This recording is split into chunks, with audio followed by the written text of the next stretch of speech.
Hell. A choking expanse of black smoke for 100 miles and more.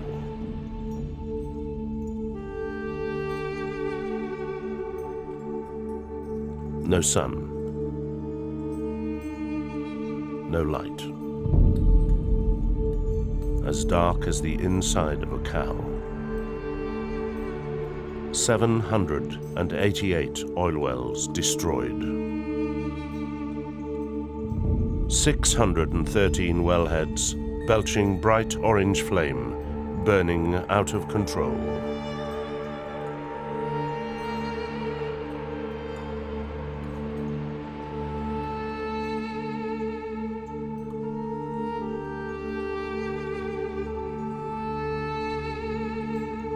Millions of barrels of oil gushing from the ground every single day. Enough to keep the fires of hell raging for another 50 years. Sarah Akhbar of the Wild Well Killers.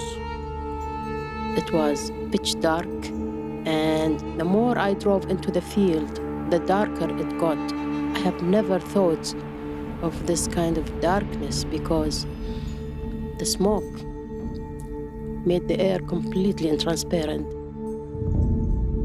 This was Kuwait in 1991, victim of the worst act of environmental destruction in human history.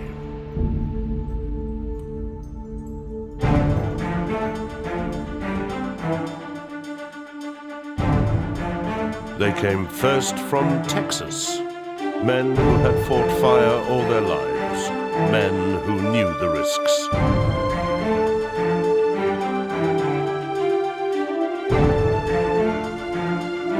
Pat Campbell of Wild Well Control. Even all of us that had worked on well fires and blowouts our whole life, no one ever saw hundreds of wells burning at the same time.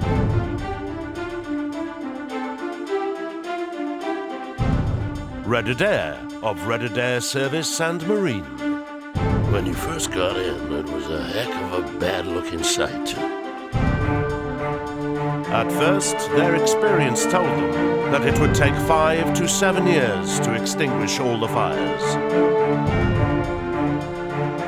5 to 7 years that would destroy 10% of Kuwait's oil reserves. Years of contaminated water, of choking black smoke and darkness. Years of hell.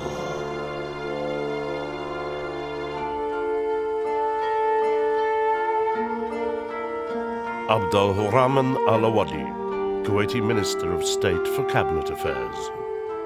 We are talking about an unprecedented ecological catastrophe, the likes of which the world has never seen. We need the help of the whole world to cope with this.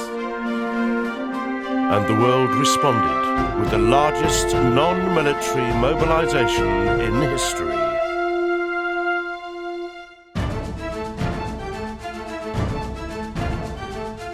The Americans were soon joined by Canadians, Hungarians, Britons, Chinese, men of every nationality that had ever known this kind of fire. The Kuwaiti Wild Well Killers astonished observers with their work rate and fearlessness. Bulldozers piled desert sand, layer upon layer, into blazing pools of oil, one road leading to every fire. The kind of fire that could raise air temperatures so high that the sand melted into streams of flowing glass. Now they needed water to cool both men and equipment. To get it, they reversed the flow of pipelines from the Arabian Gulf.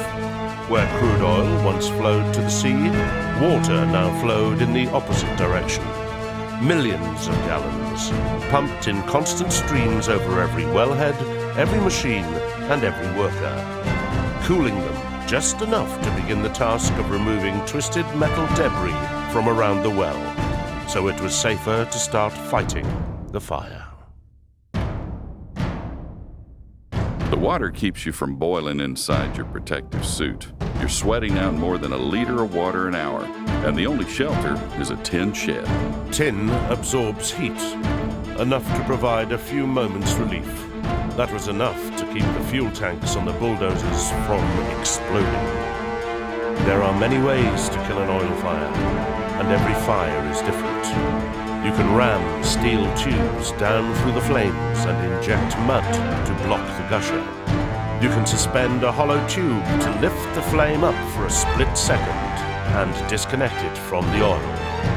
Or you can pour in enough water to drown the flames, like the Hungarian team that mounted MiG jet engines on a Soviet tank to blast water at the fire.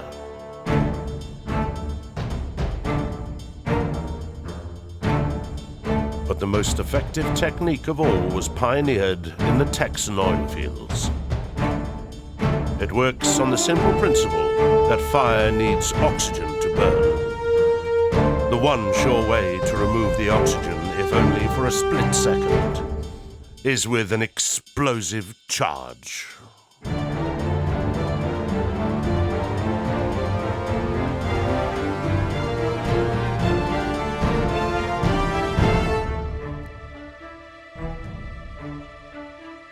With the fire extinguished, oil continued to spew from the earth at more than 1,200 kilometers an hour.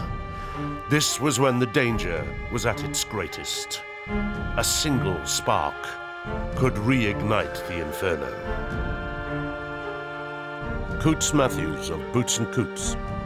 Most people don't understand. Getting rid of the fires is the easiest thing.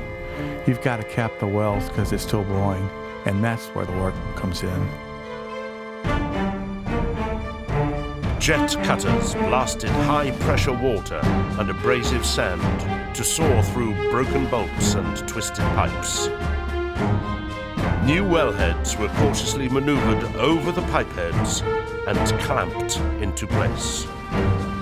And the wells never stopped spewing crude till the final bolts went home and the valves were closed.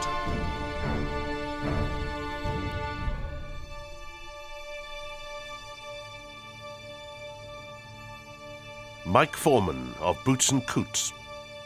When you actually get the pleasure of shutting the blowout preventers in, it's the quietest quiet in the world.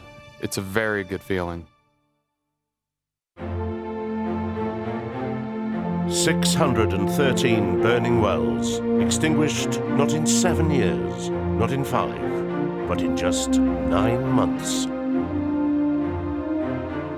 An unimaginable ecological catastrophe had been averted, but now it was time to count the cost. Wildlife habitats ruined, livestock and bird populations decimated, smoke inhalation, burns. 7 fatalities.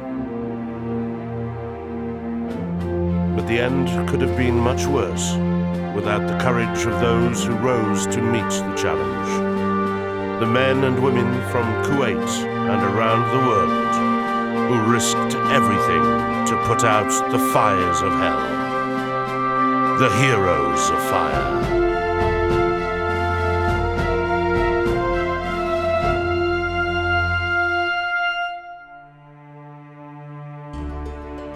Sarah Akbar.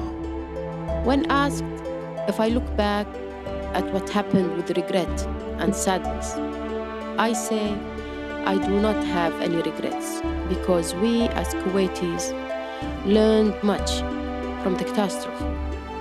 Every dark day had a bright side, and we have to remember the bright side.